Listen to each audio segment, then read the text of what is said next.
Kiukweli kwa sasa hela sina. 50,000 parefu. Mimi napenda tu nikwambie ukweli. Kusema kama niingie ndani nichukue 50,000 nikupatie, hamna, sina kwa sasa, ila ningekuwa nao ningekupa. Kwa nini nikunyime? Yaani mimi nilijua tu. Hapa yeye nilikuwa nakupima imani. Nijue kweli kama unanipenda au unipendi. Mimi ni jukumu langu mimi, sawa, kukuhudumia wewe. Hiyo unaelewa? Na hiyo 50,000 haiwezi kanifanya mimi nikose mtoto mzuri kama wewe. Labda nikwambie kitu kimoja, natakiwa uwe na imani na mimi kwanza, sawa? Mimi hilo swala ni ya chini nilipambanie. Mimi na imani nitaipata. Nikipata tu nakuletea mwenyewe nyumbani. Nilichogundua wewe unipendi. Ni yako tu nichezee mie. Ni lini sasa unaniletea? 50,000 siku mbili nikiipigania naweza nikaipata. Tuombe tu uzima, lakini kingine si unakuwa hivyo bwana. Yaani mtu kisa umemkuta hana hela ndo unasema hakupendi, hamna. Unaelewa? Kwani wakati tunakubaliana ulijua mimi kama na hela au sina? Si hamna. Lakini naomba usinidanganye. Mimi nakupenda bwana, usiwe unafanya hivyo, sawa?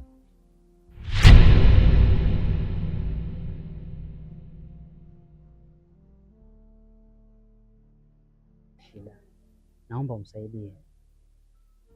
Huyu ni rafiki yangu na mpaka nimekuja naye hapa kwako sina mashaka naye.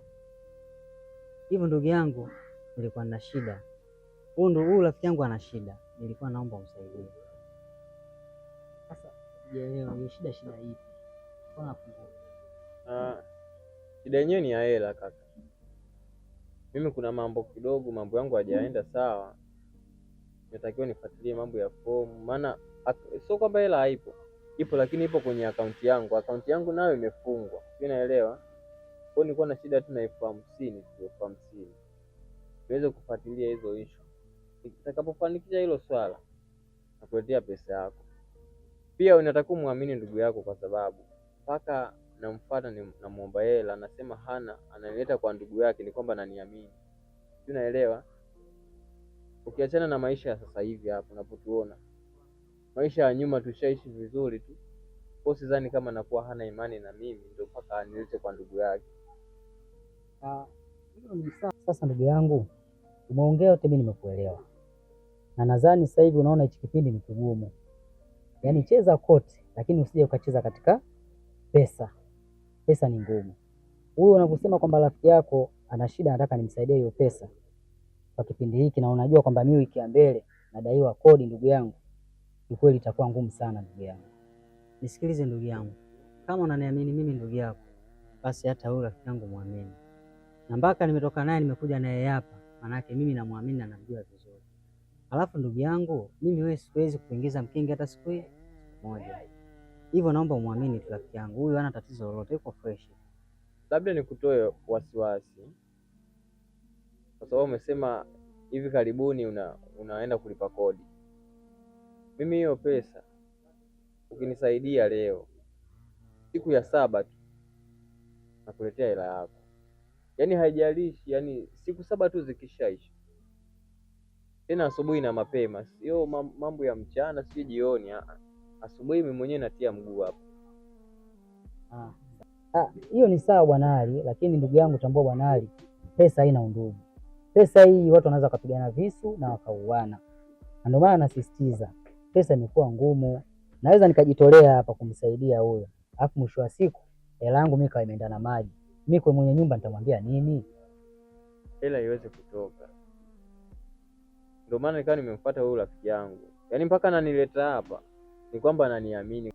Sawa ndugu yangu, mimi hiyo pesa nitaitoa, lakini naitoa kwa sababu ya mgongo wako wewe ndugu yangu, sababu huyo mimi simjui, ila alahala tu tusije tukazungushana ndani ya wiki, tutakuja kukosana ndugu yangu. Narudia tena, pesa natoa kwa ajili yako wewe, sitaki tuje tuzungushane ndani ya pesa. Kiukweli hiyo pesa nitakuletea, unaelewa? Maana yake pesa ambayo ipo kwenye akaunti ni zaidi ya hiyo 50,000. Kwa hata usiwe na wasiwasi na mimi. Shoga yangu, najua yule kaka umpendi, ni bora tu ungemwambia ukweli. kuliko kumfanya kaka watu kama kitega uchumi chako. Hiyo sio tabia nzuri kabisa. Basi kanipenda mwenyewe. Sawa, hakupenda mwenyewe, lakini sio vizuri kuchezea hisia za mtu. Hivi unajua nini maana ya kupenda we? Unajua mtu akipenda anaumiaje akidanganya? Sasa hivi hamna mapenzi. Sasa hivi tunachoangalia ni pesa tu. Sawa, ni pesa, lakini tambua hicho unachokifanya ni kitu kibaya sana. Yatakuja akutokee puani. Wewe unapomuona kani hana mwanamke mwingine? Mimi hapo ninapoenda naenda kwa maslahi yangu tu. Haya, ila tambua siku za mwizi ni 40. 40 yako itafika. Ndio hivyo, nishaamua hivyo. Haya, mimi sina cha kusema kama ndo unavyosema wewe hivyo. Mimi bado nakuwa. Mimi nachokushauri yule mwanamke achana naye. Yaani hakufai kabisa yule mwanamke, achana naye. Ya kuelewa hapo yule mwanamke anifai vipi yani? Yaani mtaani kwetu huko hakuna kijana yoyote mbali shawahi kudate na huyo binti akafanikiwa. Yaani ni maumivu mwanzo mwisho. Hizo ni wivu zinakusumbua. Yaani msione wenzio wanafaidi. Mnaanza maneno. Sasa wewe nikuulize kitu. Yule mwanamke ushawahi kudate naye? Mimi kwa upande wangu hamna, ila marafiki zangu wote naongea nao wote ndio wananiambia maumivu. Sasa sikiliza nikwambie. Mimi yule nampenda na nipenda. Sio naelewa, na ukweli nishaupata kwa sababu mtu ambaye mnapendana kwenye maongezo tu tamsoma wewe ananipenda. Sio naelewa. Kwa hiyo niache kabisa, niache kwenye mahaba yetu. Usije ukaleta siji visanga vyako siji. Sawa, pengine hao ambao washawahi kudate nao wakaumia kupitia yeye, pengine wao ndo tatizo. Kwa kila ambaye anadate naye kwamba anaachwa na maumivu, kwamba yeye ndo chanzo kila siku tu, iwe yeye ndo chanzo. Amka, yaani ulipo huko ndotoni kabisa. Mimi nakushauri ndugu yako, unapotea. Amka. Yaani sipo ndotoni, nipo kwenye penzi jipya lelelele. Tajaje kumpenda? Hizo ni wivu. Vipi ndugu yangu? Maana ile swala unaona kimya mpaka leo na siku zinazidi kukatika ndugu yangu. Vipi, umefikia wapi ile swala? Kuhusu hilo swala bwana, ondoa shaka kabisa. Yaani tunapoelekea mambo yanaenda kunyooka. Sio unaelewa? Mpaka siku 7 kuisha. Japo zimebaki kidogo lakini itakuwa vizuri na kuahidi. Si unajua ile pesa ndugu yangu nilienda kujazia mafomu huko. Ili niweze kupata nini?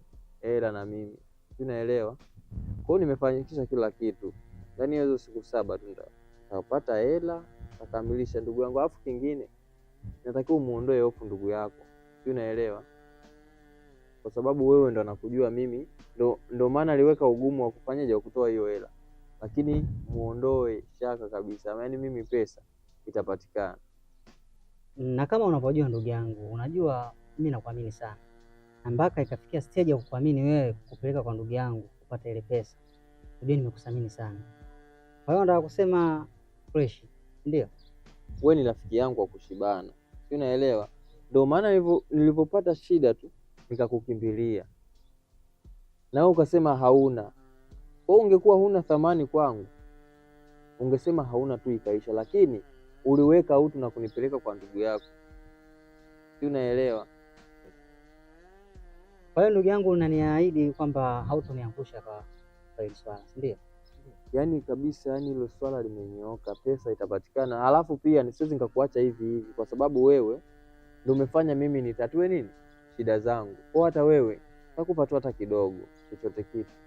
Kwa hiyo fresh mwanangu, usi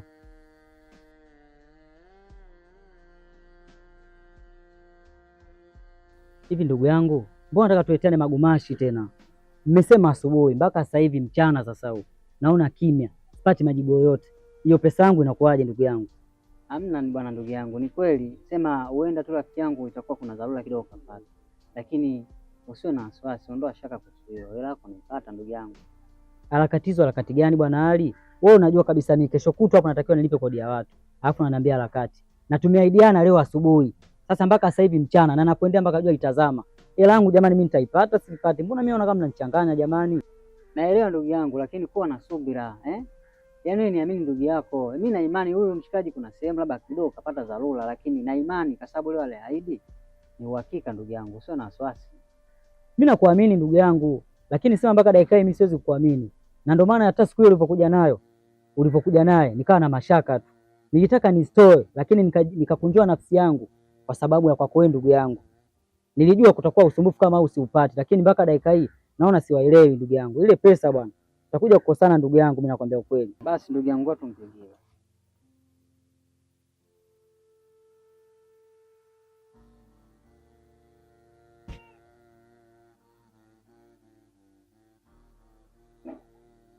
Hello. Vipi mwanangu? Fresh. Vipi? Mbona kimya ndugu yangu mpaka sasa hivi? Na mtu ulimwahidi asubuhi lakini mpaka sasa hivi kimya ndugu yangu. Vipi? Umefikia wapi? Kwa hiyo jioni fresh. Fanya hivyo basi ndugu yangu, usiniangushe basi. Sawa, ngoja nimwambie. Anasemaje? Bwana huyu anasema kuna sehemu kidogo kafuatilia hizo harakati zake. Lakini kanihakikishia mpaka jioni fresh anakupa tu hela. Jioni naita hela yangu. Bwana Ali bwana, hala bwana. Asiponiletea hela yangu ndugu yangu, tutakosana mimi naye, tutakuja kugombana hapa. Kweli ndugu yangu, kashanihakikishia. Sio muone hapa simu nimeongea naye sasa hivi, kwa hiyo kuwa na amani ndugu yangu. Pesa ile ndugu yangu, sihitaji masiala bwana. Mimi nishachanganyikiwa. Alafu kodi ya watu nadaiwa. Sitaki mambo mengi jamani. Fresh ndugu yangu, niamini mimi. Mimi nitasubiri mpaka hiyo jioni. Lakini nikiona kimya, tunakosana na kuna kutaarifu kabisa. Sawa ndugu yangu. Toa hofu, ninakuelewa. Unaona?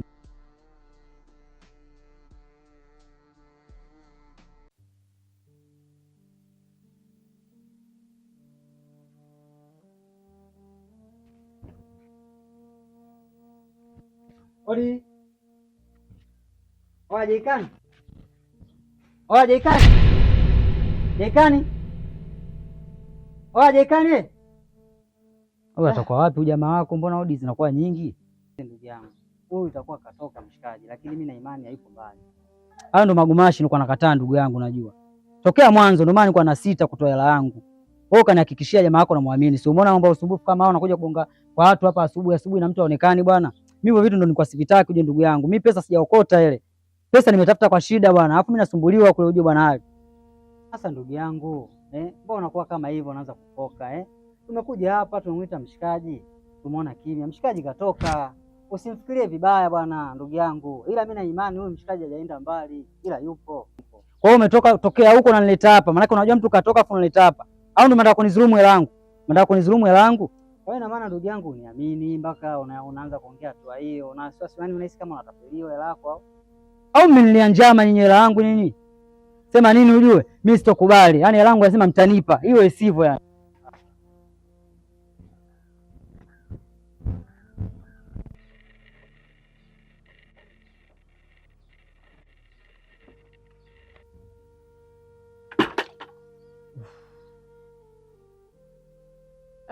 Yaani anafikiri namdhulumu jamani. Mimi sina nia ya kumdhulumu. Mungu nipe wepesi. Yaani mimi na nia ya kukulipa kabisa. Yaani utanifikiria vibaya kabisa yani. Mimi nasemaje ndugu yangu, mimi siwezi kuelewa kwenye swala kama hili. Wewe ndo mdhamini na siku ukaniambia ndani ya wiki moja napata hela yangu. Sasa mbona unaona kimya bwana? Mimi sitaki, siwezi kuelewa, mimi nataka hela yangu. Moyo wangu tokea mwanzo ulikuwa una sita juu kutoa ile hela. Wewe ukaniambia jamaa wangu ndani ya wiki moja napata hela yangu. Hela yangu iko wapi sasa? Hela yangu iko wapi? Ila ndugu yangu, maneno yote haya yanatokana na nini? Kwa sababu tumeenda hadi pale nyumbani kwake. Wote tumejionea hayupo na tumeita. Kwa hiyo ndugu yangu isifikie stage ya kuongea hivyo.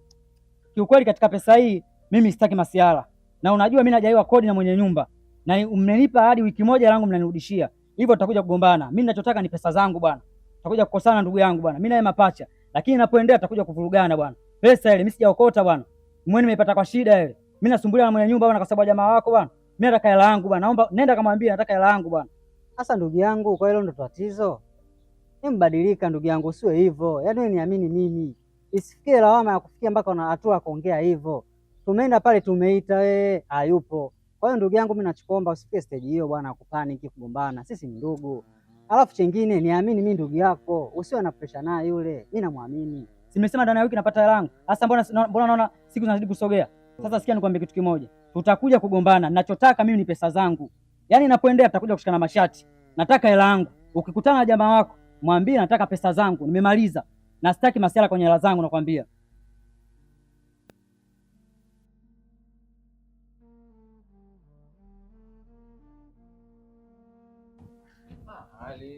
Vipi ndugu yangu? Shwari. Shwari. Hivi ndugu yangu, tokea mimi nilipokuamini, nikakuonyesha thamani, ndio inafikia stage sasa hivi ya kupiga kona kona, umekuwa na mambo mengi, mara huko. Hivi ndugu yangu, tatizo ni nini? Mbona sikuelewi? Ali, usione nipo kimya ukafikiri nafanya kusudi. Yaani mimi mwenyewe hii hali sijaipenda, yaani sijaipenda kabisa. Si unaelewa? Yaani wewe cha kufanya hapo, unatakiwa uwe na imani na mimi, kwa sababu ile issue ambayo nilikuwa naifuatilia ya kupeleka fomu, nilipeleka fomu tena zikakanseliwa. Si unaelewa? Ikatakiwa tena utaratibu nianze upya. Kwa hapo penyewe unaponiona nimeanza upya zoezi. Kwa hiyo issue mchongo ulifeli.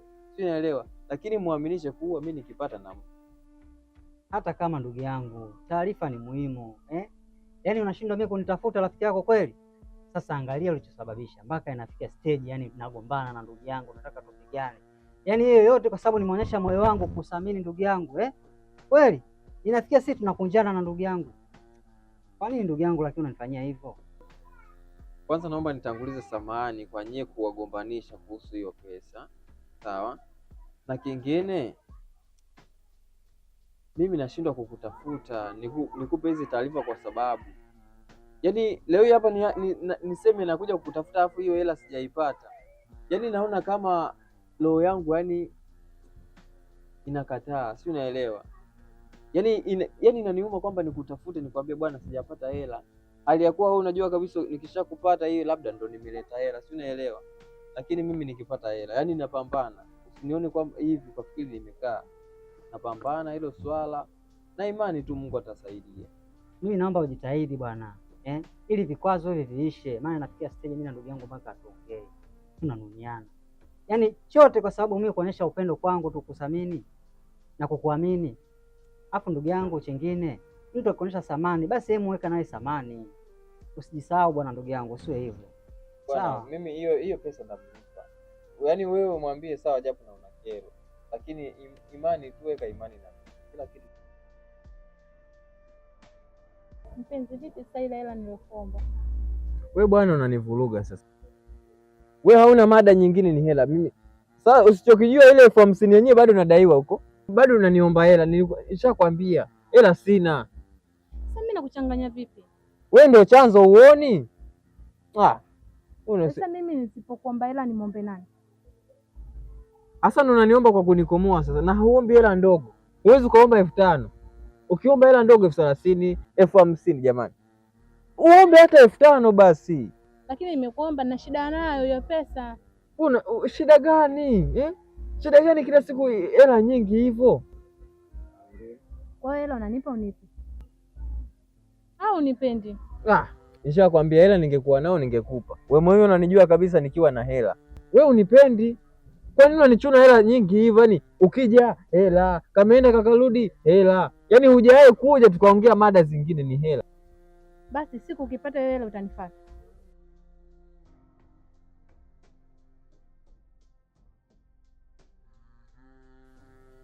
Pole sana shemeji yangu, ila anachokifanya sio kitu kizuri kabisa. Ndio hivyo shemeji yangu. Yaani hilo swala linanifanya nikose amani. Nakaa na mawazo sana. Unaelewa? Sijui nifanye nini. Kwa kweli pole sana, ila mimi sina cha kukushauri kwa kweli, sababu kwenye mapenzi bwana, akishaingia mtu wa tatu, au pengine naweza nikakushauri kitu alafu mkaja mkaelewana nikaonekana mbaya.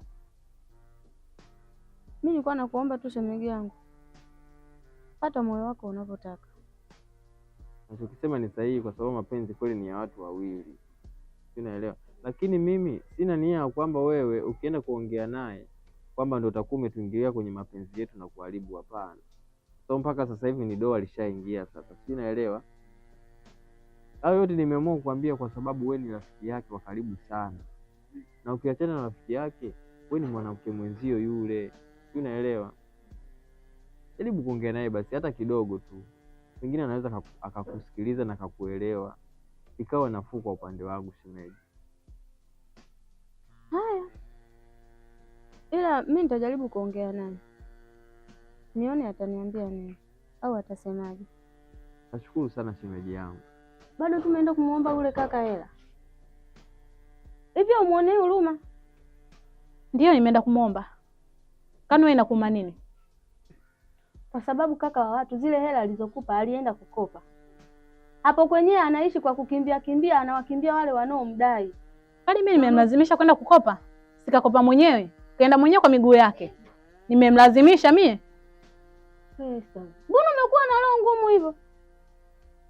Hivi kwa nini wago unapenda kuja kunishauri? Pesa si ananipa mwenyewe. Yaani umekuwa na roho ngumu kiasi kwamba hata umuonee huruma mtu. Mbona ukuaga hivyo zamani? Mbona wewe mwenyewe sikuelewi? Au wewe unamtaka huyo bwana? Haya, mimi nimekuja kukwambia tu kutokana na rafiki yangu na ninakupenda tu sana. Wewe ujue kama sasa hivi binadamu tunabadilika. Ya zamani tuyaache ya zamani, ya sasa ni ya sasa. Haya.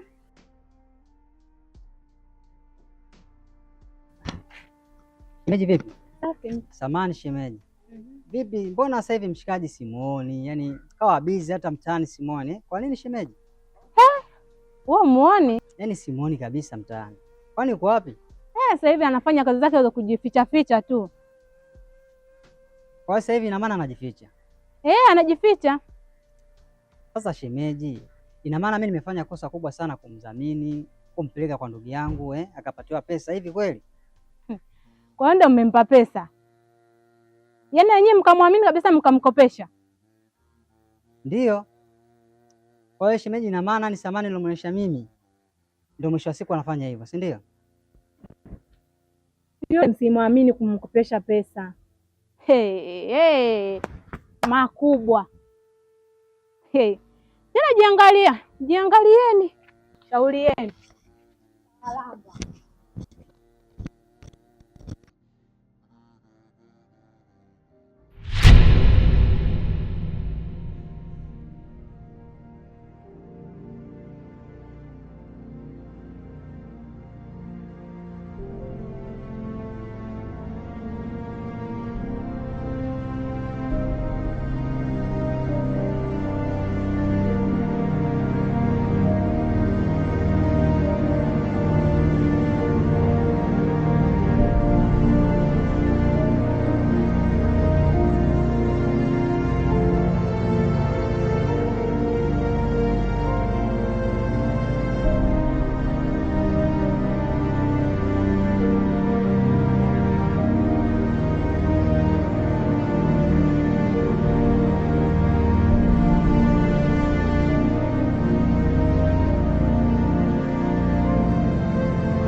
Mshikaji ananichukulia vibaya huyo. Jamani, najuta mimi. Nimeshapoteza uaminifu tayari. Hapo hata niamini tena jamani, najilaumu sana. Man.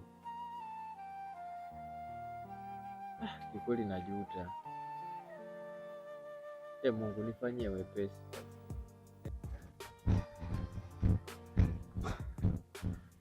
Oya Ali, kwa jamaa wako ajikuta mjanja au sio? Nakutana na njiani afu ananikimbia ndugu yangu. Afu mimi nimemkopesha hela zangu najua kwa wema. Afu anafanya mambo kama haya ajabu ujue. Mimi simaini mchongo kama hili ujue. Sawa ndugu yangu, lakini mpunguza kwanza jazba hizo na hizo hasira Tuongee taratibu, inabidi tukae tudiscuss mswala nafanyaje. Jazba nini? Wewe nini umetoa hela zangu pale ndugu yangu? Au mimi nimeokota hela? Mimi nimeokota hela. Sasa nisikilize kwa makini. Mimi sizuniki ndugu yangu. Hela yangu nimetoa kwa moyo mmoja. Afu nakutana naye ananikimbia njiani. siwezi kukubali kwenye swala kama hili, na sitaki mchezo na hela zangu, najua bwana Ali. Kwa hiyo unamaanisha umemwona njiani kaukimbia? Kwa hiyo anajikuta dhuluma, yeye ajikuta dhuluma. Sasa sikia, mimi hela yangu haiendi bure, mimi nitaenda hata polisi, hela yangu lazima atoe, nakwambia. Basi sawa ndugu yangu, mimi nachokomba kitu kimoja, mimi na yeye inabidi tukae discuss, tujue tunafanyaje hili swala, tunalimaliza hilo swala vipi, ila usichukue jaziba hiyo na hasira nini, kupaniki inakuwa sio kitu kizuri ndugu yangu. Mpaka dakika mimi sina cha kudiscuss wewe. Yule kama nilikuwa na hekima na taadhima, asingenikimbia pale njiani, lakini kanikimbia anichukue mimi kama kutapelika. Mimi hela yangu haiendi bure.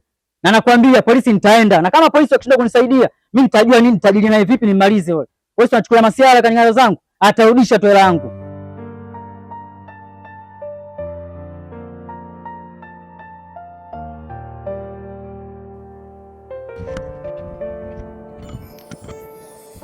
Bora ndugu yangu tulipokutana bwana. Shwari. Hivi ndugu yangu, kwa nini unashindwa kuwa na ubinadamu?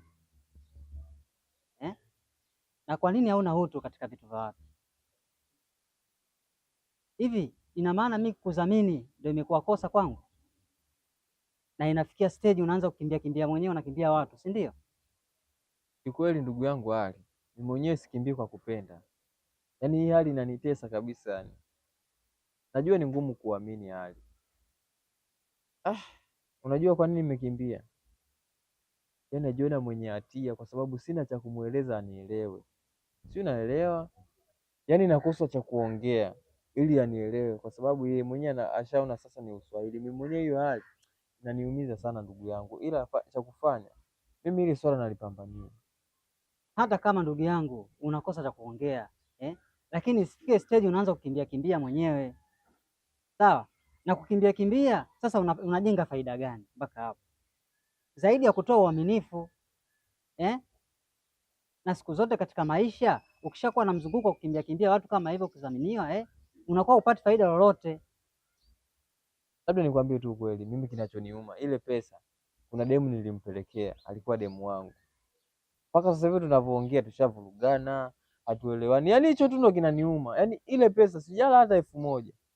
Hata kama ndugu yangu, kwa nini usiwe mkweli katika maisha yako? Ukweli ndio kitu kizuri kinachokubeba katika mfumo wako wa halisi ya maisha, kuliko unapozunguka unaanza kupiga piga kona, unajificha ficha, inakuwa haileti sifa nzuri kwako. Sawa? Na siku zote ukiendelea na maisha kama hayo utakuwa utoboi kamwe ndugu yangu. Mwisho wa siku hata sisi tunakudhamini tunakuacha sasa katika shida. Sawa ndugu yangu. Kwa hiyo pesa ya watu lini unarejesha? Yaani najuta kwa nini nilikutana na kiumbe kile. Lakini tugange tu yajayo. Cha kufanya mimi ngoja nilipambanie. Na wewe mwenyewe unanijua, tumefanya mangapi hapo nyuma. Wewe mwenyewe unanijua kabisa mimi sinaga roho ya kumdhulumu mtu wala tabia hiyo sina. Sema tu ni mambo ambayo hajakaa sawa. Nisiwe muongo, siwezi nikakuahidi leo wala kesho.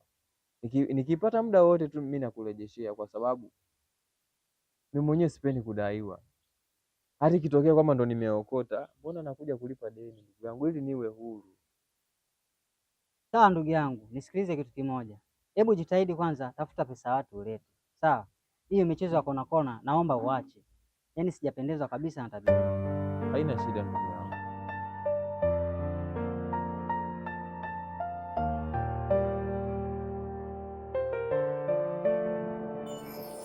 Kwanza leo wewe sikutaki. Umenielewa? Mwanaume gani kila siku unaenda kukopa pesa ndio uje unipe mimi? Mimi mwenyewe hapa nilipo nadaiwa hela. Nadaiwa hela mchezo. Na madeni yamenijaa koo. Hapo sijaona kosa kwa sababu hela kama naenda kukopa na nakuletea. Mimi nikiwa nayo mbona nakupa? Ndio paka ukakope. Ndio nipe mimi. Kwa mwanamke mwingine anaweza kuvumilia. Mara ngapi nakuomba? Yaani wewe muda wote tu nikukopa. Unashindwa kufanya kazi wewe? Usifikie huko. Mbona anazungumzika? Kwangu mimi hazungumziki. Kwa hiyo mimi sikuhitaji. Tafuta taarifa zako huko utazipata. Nakwambia hivi. Leo sikuhitaji. Usinitafute, usinipigie simu na namba yako na iblock.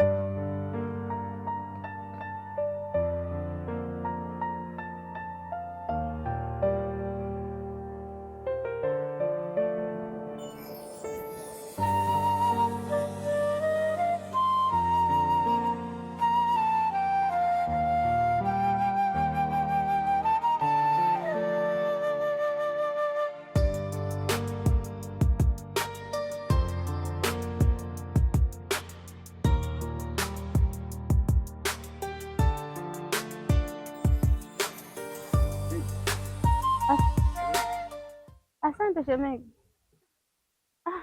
Shemegi bwana, pole kwa yalokukuta. Ndugu yangu, ni kawaida, nishatokea, nitafanyaje sasa? Sina namna tena. Samahani shemegi, mi naomba kuuliza, hivi hilo deni unaweza ukalilipa kweli? Ya, naweza wa kulilipa nikipambana pambana, naweza nikalilipa nikarejesha deni la watu. Una uhakika kweli unaweza ukalipa hilo deni? Meji yangu bwana, mi niwe mkweli tu, yaani hilo deni kulilipa kwangu sina uwezo nalo kwa sasa, kwa sababu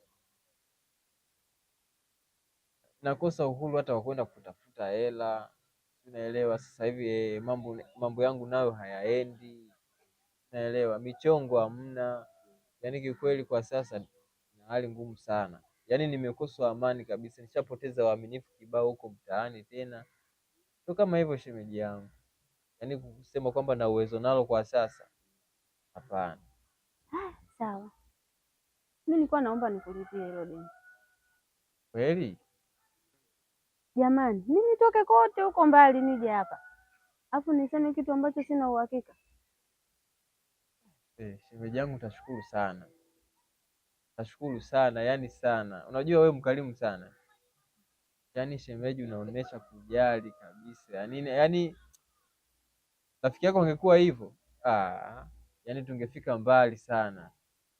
Hapana, unajua sisi binadamu tumeumbwa tofauti tofauti na kila mtu ana mawazo yake, kwa hiyo watu hatuwezi tukafanana. Kweli shemeji yangu, na kingine nashukuru sana kuwa karibu na wewe, kujuana na wewe, kwa sababu wewe ndio umekuwa ni chanzo cha kutatua tatizo langu la hilo deni. Sasa naenda kuwa huru, umenikosesha amani muda mrefu sana.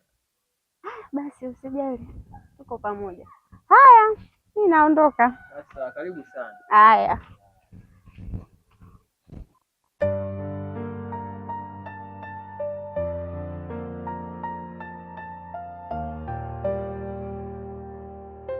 Ndugu zangu, kwanza nitangulize samahani, sio kuwa kwanza tu mpaka kuondoa imani juu yangu. Kwa hiyo hapo naombeni mniwie radhi, mwenyewe nilikuwa sina nia hiyo jamani.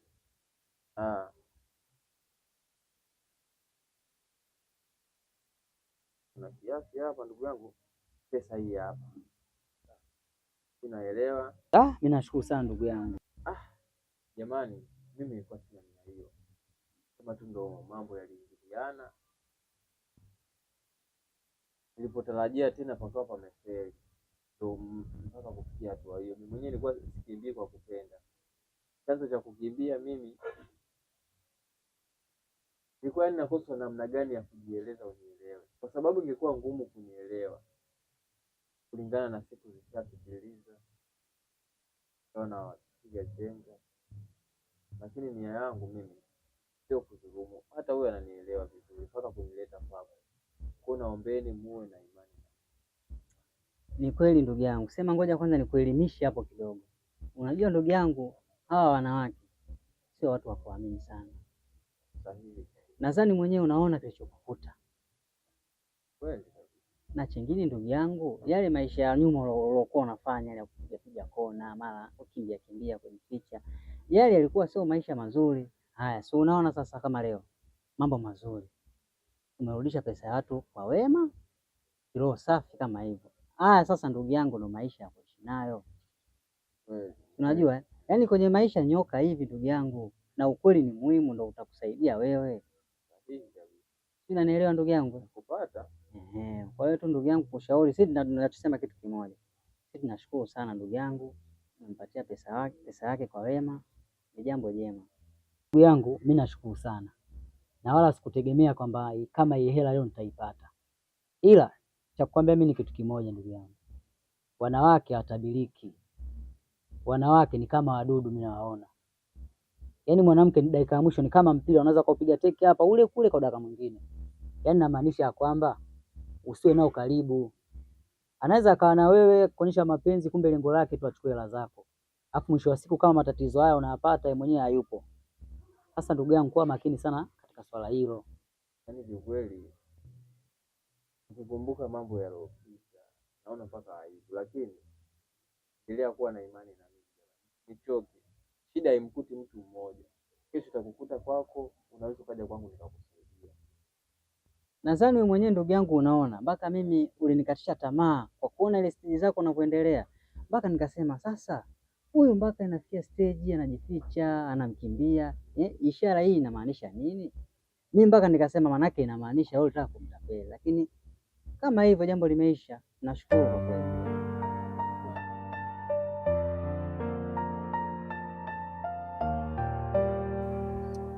Kwa leo bwana, mimi na unafuu, najisikia vizuri japo sio sana. Namshukuru Mungu, pia nikushukuru na wewe kwa sababu umekuwa mtu ukinijali sana. Asante kushukuru, wala hata usijali. Yaani kikweli ni sio Mungu, tunakuona kama malaika aloshushwa kunipa msaada. Najiuliza usingekuwa wewe, sijui leo hii hapa ningekuwa kwenye hali gani? Yaani sijui nikulipe nini. Hapana, pengine nisingekuwa mimi, angekuja mtu mwingine. Hakika unajali, naendelea kuwa na moyo huo huo. Pia ubarikiwe sana. Yaani bado nakushukuru sana. Karibuni. Kwema? Salama. Tupo aisee. Vipi lakini sasa hivi hali yako unaendeleaje? Leo bwana na unafuu. Tofauti na hiyo juzi ndugu yangu. Leo hali afadhali. Lakini ndugu yangu, dawa umepata? Maana maradhi ya sasa hivi sio ya kuletea mchezo. Yaani kaka, nakwambia na nafuu, maana yake nimekunywa dawa. Upo kwenye dozi sasa hivi. Usiwe mvivu kwenye kunywa dawa, sawa? Lakini ndugu yangu, mazoezi unafanya kidogo, piga tizi ili kuchangamsha mwili, maanake maradhi ndugu yangu lazima kidogo uwe unapiga tizi ndio uchovu kidogo. Ndio kwanza nimepata unafuu leo, sawa. Zingatia pia una uvivu sana kwa sababu mwili haujakaa sawa. Kwa maana nashinda nimelala tu hapa ndo kama hivyo. Na vipi yule mwanamke mnawasiliana? Bwana, yaani katika mtu ambaye sitaki kumsikia masikioni mwangu yule mwanamke. Yaani najitahidi sana nimsahau. Yaani najitahidi sana. Mungu tu anisaidie nimtoe kichwani. Basi sawa ndugu yangu, sema si tulikuja hapa kutembelea, maana tulipata taarifa anaumwa, tukasema inabidi tuje tumtembelee ndugu yetu kwa tujue hali yake inaendeleaje. Sisi tunashukuru kama unaendelea kidogo vizuri, ni jambo zuri. Sema nini, sisi hatuna ukaaji sana hapa, sema tusindikize kidogo basi, hapa kuna kitu kuzungumza. Aisee, nashukuru sana.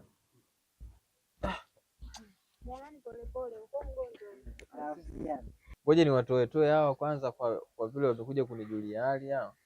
Pige kwanza na mazoezi hapo njiani. Haya, sawa. Kweli?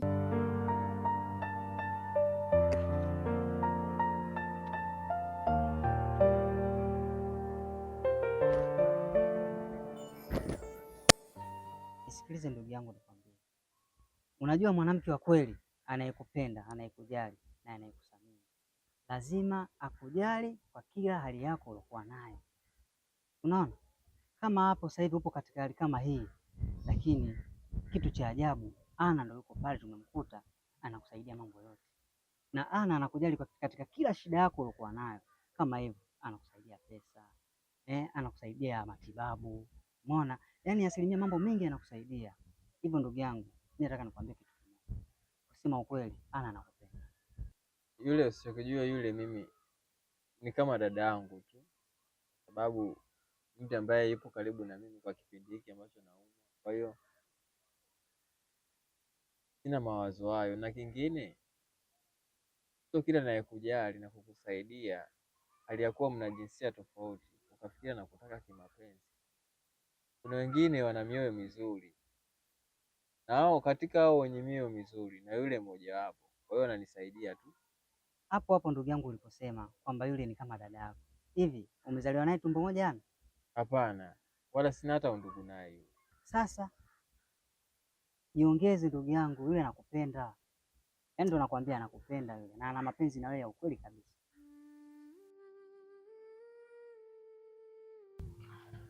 Ana, unajua umekuwa ni mtu wa kunijali sana, mtu mkarimu, una kila sifa ya kuitwa mwanamke, na sio mwanamke tu, mwanamke bora. Sio, unaelewa? Samahani kama nitakukwaza kwa hiki ninachoenda kusema. Nitangulize radhi kama utaona nimekukosea na kukuvunjia heshima, basi utanisamehe. Kiukweli umeteka sana akili yangu, yaani kila nikikaa, nikilala, nikiamka, ni Ana tu ashanikaa kichwani. Nijua na maana kuwa upo kichwani. Sina budi kukwambia ukweli Ana. Sitaki kuzunguka sana, maana wenyewe wanasema uficha maradhi kifo umumbua. Kwa sitaki niumbuliwe na kifo, hali ya kuwa naweza kutatua swala. Ukweli Ana, mimi nakupenda na nakupenda kutoka moyoni, na nachosema na maanisha, sio majaribu.